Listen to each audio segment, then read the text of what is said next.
Hi friends, இன்றைக்கி நம்ம இந்த வீடியோவில் என்ன பார்க்க போகிறோம்னு பார்த்தீங்கன்னா, ஒரு பலா பிஞ்சு வச்சு ஒரு 65 தான் செய்ய போகிறோம். இது சிக்கன் 65 விட ரொம்ப டேஸ்டியாகவும் இருக்கும். டேஸ்ட் அட்டகாசமாக இருக்கும். இது குழந்தைங்களுக்கு ரொம்ப பிடிக்கும். இது வந்து லஞ்ச் பாக்ஸ் ரெசிப்பியில் ஸ்நாக்ஸ் ஐட்டத்தில் வச்சு கொடுக்கலாம். ஈவினிங் ஸ்நாக்ஸாகவும் குழந்தைங்களுக்கு செஞ்சு கொடுத்தா ரொம்ப விரும்பி சாப்பிடுவாங்க. இந்த வீடியோ எப்படி போடலாங்கிறத பற்றி இந்த வீடியோவில் பார்ப்போம். வாங்க வீடியோக்குள்ளே போகலாம். அதுக்கு நான் அந்த பலா பிஞ்சு வந்து நல்லா கையில் எண்ணெயை தடவிக்கிட்டு நல்லா அரிஞ்சிக்கிறேன். அதில் பால் இருக்கும், அதனால் வந்து கையில் எண்ணெயை தடவிக்கிட்டு அரிஞ்சுங்க. கத்தியால் அரிஞ்சிக்கிறேன், அருவாமனையிலையும் வச்சு அரிஞ்சிக்கலாம். கையில் நல்லா எண்ணெய் தடவிட்டு கத்தியிலையும் நல்லா எண்ணெய் தடவிக்கிங்க. அப்போ தான் அந்த பால் வந்து கையில் ஒட்டாமல் இருக்கும். இல்லைன்னா ரொம்ப பிசு பிசுன்னு ஒட்டிக்கிட்டே இருக்கும் நம்மளுக்கு. இப்போ வந்து நான் அதை கட் பண்ணிவிட்டு நீல வாக்களையும் கட் பண்ணிக்கலாம், ரவுண்ட் ரவுண்டாகவும் கட் பண்ணிக்கலாம். அது நம்ம விருப்பம் போல் கட் பண்ணிக்கங்க, உங்களுக்கு எப்படி வசதியோ. இப்போ வந்து சைடில் உள்ள அந்த மேலே உள்ள அந்த முள்ளெல்லாம் முள்ளாக உள்ள பகுதியெல்லாம் நம்ம வந்து ஒரு ஒரு 1/4 இன்ச்சுக்கு அதை வந்து கட் பண்ணி எடுத்துடணும் அந்த தோலை. அப்படி எடுத்தோம்னா தான் அதில் வந்து அந்த முள்ளோடு சேர்த்து வந்துடும் அது. அப்புறம் பார்த்திங்கன்னா உள்ளே ஒரு தண்டு இருக்கும், அதையும் நம்ம எடுத்துடணும். உள்ளே உள்ள தண்டு பகுதியும் எடுத்துகிட்டு இப்போ நான் எல்லாத்தையும் அரிஞ்சிட்டேன் பாருங்கள். இப்போ வந்து அரைஞ்சிட்டு இப்போ உப்பு தண்ணியில் போட்டுட்டு உப்பு மஞ்சத்தூள் போட்டு நான் வேக வச்சுக்கப்புறம் ஒரே ஆவி தான் காட்ட போகிறேன். ரொம்பலாம் வேக வச்சோம்னா எண்ணெய் குடிக்கும், அதனால் வந்து ரொம்ப வேக விடக்கூடாது. ஒரு ஒரு 5 நிமிஷம் கூட ஆகக்கூடாது. ஒரு 3 நிமிஷத்தில் நல்லா கொதிக்கிற தண்ணியில் போட்டிங்கன்னா ஒரு 3 நிமிஷத்தில் எடுத்துடணும். எடுத்துடுறேன் பாருங்கள். இப்போ நான் எல்லாத்தையும் வடிகட்டிடுறேன். இப்போ வடிகட்டி ஆற வச்சுருவோம் இதை. அடுத்ததாக பார்த்திங்கன்னா நான் வந்து இதுக்கு வந்து அந்த பேட்டர் ரெடி பண்ண போகிறேன். அதுக்கு வந்து 1½ டேபிள் ஸ்பூன் மைதா மாவு எடுத்துக்கிறேன். நீங்கள் கோதுமை மாவு வேணாலும் போட்டுக்கலாம். அடுத்ததாக பார்த்திங்கன்னா ஒரு 2 டேபிள் ஸ்பூன் கார்ன்ஃப்ளவர் போட்டுக்கிறேன். அது கார்ன்ஃப்ளவர் போட்டுக்கிட்டு அது அப்போ தான் மொறுமொறுன்னு இருக்கும் மேலே. அதுக்கு தேவையான அளவு உப்பு போட்டுப்போம். நம்ம ஏற்கனவே வந்து அந்த காய்க்கும் உப்பு போட்டிருக்கோம், பார்த்து போட்டுக்கோங்க. தேவையான அளவு மிளகாத்தூள்லாம் அவங்கவுங்க விருப்பத்துக்கு தகுந்தவாறு போட்டுக்கங்க. தனி மிளகாத்தூள் போட்டிருக்கேன். ஒரு டேபிள் ஸ்பூன் தயிர் ஊற்றிக்கிட்டேன். தயிர் வேணாலும் ஊற்றிக்கலாம், இல்லை லெமன் வேணாலும் ஊற்றிக்கோங்க. இப்போ எல்லாத்தையும் ஒன்றா கலந்துடுறேன் பாருங்கள். கலந்துட்டு கொஞ்சமாக தண்ணி ஊற்றிக்கிறேன். இதில் இஞ்சி பூண்டு பேஸ்ட்டு போட்டுக்கிறேன். 1 டீஸ்பூன் இஞ்சி பூண்டு பேஸ்ட்டு போட்டுக்கிறேன். போட்டுட்டு இப்போ நான் வந்து தண்ணி ஊற்றி நல்லா கலந்துக்க போகிறேன். நல்லா கலந்துக்கிட்டு காமிக்கிறேன் உங்களுக்கு பாருங்கள். அதுக்கு வந்து ஒரு 4 டேபிள் ஸ்பூன் தான் தண்ணி ஊற்றி ஃபஸ்ட்டு கலக்கிக்கிட்டு அப்புறமா ஊற்றிக்குங்க. ஒரே இதில் ஊற்றிடாதீங்க. இப்படி திக்கு கன்சிஸ்டன்சியில் இருக்கணும். திக்காக இருந்துச்சுன்னா தான் வந்து இந்த எண்ணெய் ரொம்ப குடிக்காமல் இருக்கும்.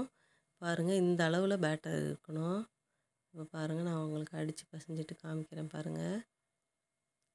இப்படி தான் இருக்கணும். ரொம்ப தண்ணியாக இருந்துச்சுன்னா உங்களுக்கு எண்ணெய் குடிக்கும் மாவு. அப்புறமா பார்த்திங்கன்னா இது கூட இந்த பலா பிஞ்செல்லாம் அவிச்ச காயை வந்து நான் போட்டுக்கிறேன் பாருங்கள். இந்த பெரிய பெரிய பீஸாக போட்டிருக்கேன். பீஸெல்லாம் அளவெல்லாம் அவங்கவுங்களுக்கு தகுந்த மாதிரி போட்டுக்கோங்க.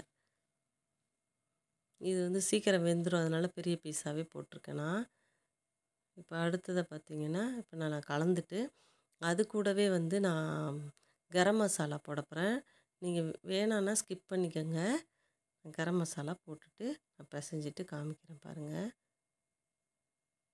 கொஞ்சமாக போட்டுக்கிறேன். ஒரு 1/4 டீஸ்பூன் தான் போட்டிருக்கேன்.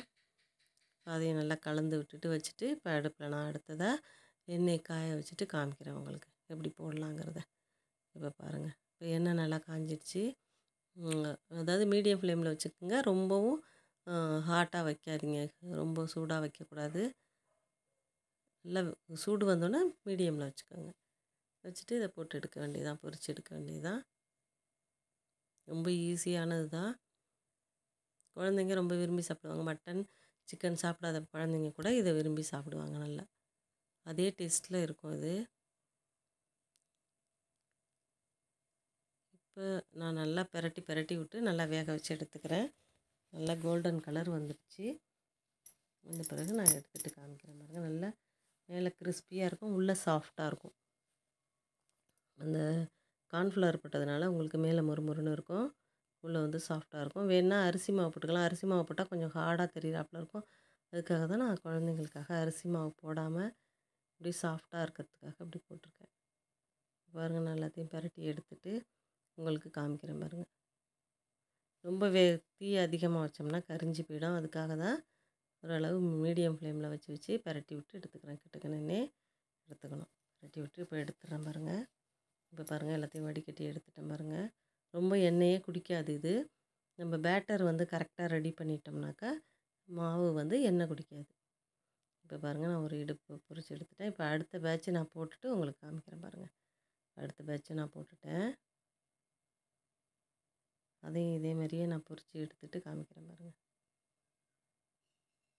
நல்லா சூடாக்கிட்டு எண்ணெயை மீடியம் ஃப்ளேமில் அடுத்தது வச்சுக்கணும். ரொம்ப லோவில் வச்சிட்டிங்கனாலும் எண்ணெய் குடிக்கும். அதனால் மீடியம் ஃப்ளேம்லேயே வச்சு எடுத்துக்கோங்க.